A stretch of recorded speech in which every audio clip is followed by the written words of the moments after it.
Hey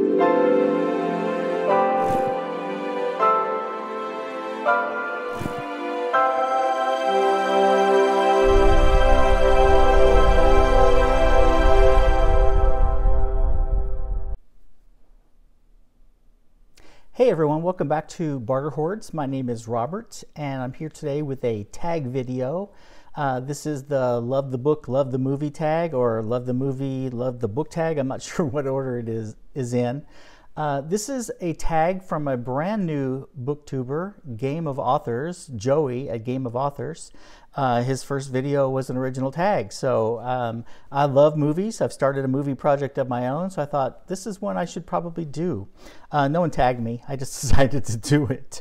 There aren't really a series of questions. It's just to pick and rank your top 10 favorite books with movie adaptations where you loved both the book and the movie. And I couldn't do it in 10. I originally had a list of more than 20.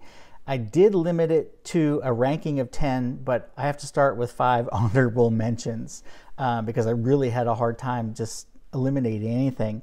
The first honorable mention is 20,000 Leagues Under the Sea. This is a film from the late 50s, even before I was born. But it was the first movie I had ever seen. I was taken to it with some of my brothers by our babysitter on one of those Sunday matinees where they play old movies, or at least they used to in those days. And it's the first time I'd ever been in a movie theater, and I was just entranced. And then, of course, later on as a kid, I read Jules Verne's book and loved that too. Not a great movie, but I really enjoyed it, and I remember it very fondly. Another honorable mention is Andy Weir's novel The Martian and the film version with Matt Damon. I am not a huge science fiction person. That one seemed to be more fiction about science than science fiction because he did a lot of time, Andy Weir did a lot of time making sure that the science was right in his book. But I just found it tremendously funny and adventurous and suspenseful, and I thought the movie version, although it had to leave out a lot of the main character's humor, I still thought was very well done. Another honorable mention is a novella with a movie of a different title based on that novella, and the book is Joseph Conrad's Heart of Darkness, which a lot of people have dismissed, I think wrongly, as a horrible racist book, and I think that's missing the point of Conrad's book. But the remake was a famous movie, Apocalypse Now, set in Vietnam rather than in the Belgian Congo. And I can't say I love the movie, but I've had to go back and watch it 3 or 4 times. It's oddly compelling. The fourth honorable mention, and one I'm surprised I haven't seen on everybody's list, is Harper Lee's novel To Kill a Mockingbird and the movie with Gregory Peck. I think both are very well done, and I really enjoyed them. And then the fifth honorable mention is a nonfiction book that I think I saw the movie first. No, I read the book first and then saw the movie, and that's Hidden Figures, about the women mathematicians who basically got us to the moon. I listened to this one when I went up to Canada. When I was still living in Florida, I did a long road trip from South Florida up to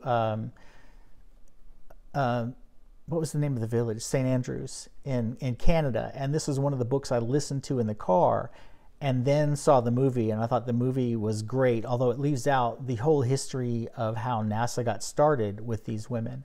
But I thought that one was really good too. Okay, so number 10 for me is also another nonfiction book, and that is the biography of John Nash called A Beautiful Mind, and the film with Russell Crowe. I did not know that much about John Nash and his struggles with mental illness, but it was a fascinating story, both the book and the movie. So that's my number 10. The rest of them, I believe, are all based on novels. Number 9 is the Ishiguro book, The Remains of the Day, and the book with the movie version with Emma Thompson and I'm blanking on the guy's name. You guys all know who I'm talking about. So I just thought that was a really touching story. Number 8 for me is Girl with a Pearl Earring, the novel by Tracy Chevalier, and then the movie with Colin Firth, and I'm going blank on all the actresses. Scarlett Johansson. Loved the book. I don't think I would have loved the movie had I not read the book, though. It's one of those that I think the movie played on the book, but had to leave so much out of the internal thoughts that it was hard to film, but I really enjoyed it. Number 7 for me is Ken Kesey's novel One Flew Over the Cuckoo's Nest, the brilliant Jack Nicholson movie. I need to watch that one again sometime. It's on my list for this project that I'm doing right now. I just think it's a brilliant film, but the book is equally brilliant. You really should try the book. Number 6 is E.M. Forster's, and I know you all are thinking I'm going to say one movie, but I'm not. I'm going to say A Room with a View. This was probably the first movie I saw of a Forster novel, and I had just finished studying the novel, which I really enjoyed at university. And this movie, first of all, it has Daniel Day-Lewis and Helena Bonham Carter, so you've got a great cast to start with. Anything Daniel Day-Lewis does basically is going to be great. That's my personal opinion, but you can fight me on it. This one is so faithful to the book, even down to using little section titles that mirrored the titles of the chapters. Just brilliant. Loved it. Number 5 is another Daniel Day-Lewis film, but it's of the Arthur Miller play, The Crucible. I taught this play when I was teaching 10th graders, I believe it was. Maybe it was 11th graders. Yeah, an American Lit. It was 11th graders. And fell in love with the play, but then fell in love with the movie version even more. Daniel Day-Lewis as John Proctor is just brilliant in this film. Number 4 is one of my favorite novels of all time, and I really enjoyed the movie version of it, even though not too many people seem to really care about it. But that is Thomas Hardy's Tess of the D'Urbervilles. The movie's just called Tess, with Natasha Kinski playing the role of Tess. I just thought it was brilliant. Again, it's probably one that you need to know the book a little bit to appreciate everything that's going on in the movie. The third one may be a little controversial, maybe not. But for me, it's Shakespeare's Romeo and Juliet. Only because I have taught this play and have watched the Zeffirelli version of it so many times that I have it practically memorized.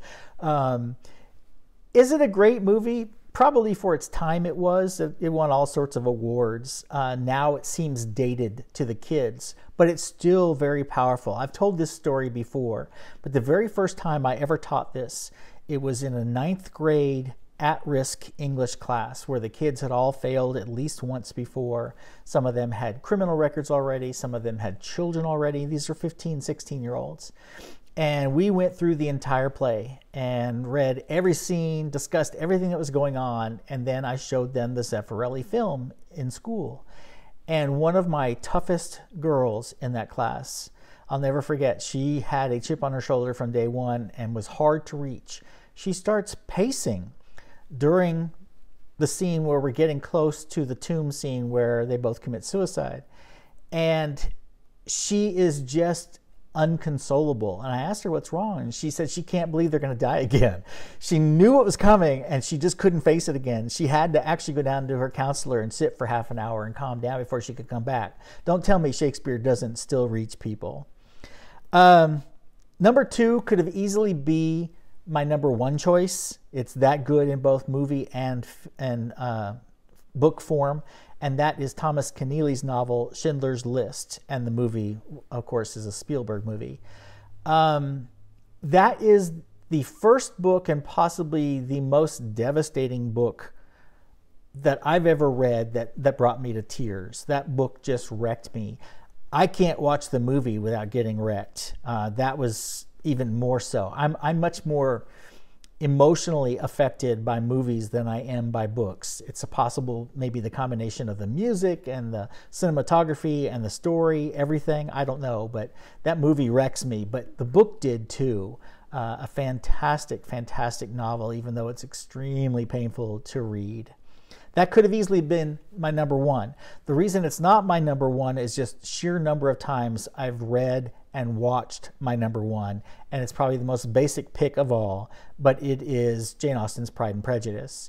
It's probably my favorite novel of all time. It's one of my favorite movies, and I know the purists are going to boo me. I don't care, but I like the Keira Knightley version of the film. In fact, I like it so much I've had to buy it 3 times, and I have lent it 3 times and not gotten it back 3 times. I still don't own a copy of this movie because I keep not getting my copy returned. I probably watch it once a year. I probably read it every 2 or 3 years. It's just, for me, it's just perfection. It's got everything I want from a book. So there's my top 10 with a few honorable mentions thrown in. There were so many more I wanted to include, and I couldn't make this video that long, and so I wanted to try to slim it down to the top 10. I hope you'll make this video too, go through this tag and tell us what your favorite adaptations are. Some of these titles you'll see on a lot of people's videos. Some of these titles I haven't seen on anybody else's video, but I haven't seen all of them yet. But I'm interested in what everybody else will choose for theirs. Hope you're having a great week, and I'll see you again on Friday. Bye, everybody.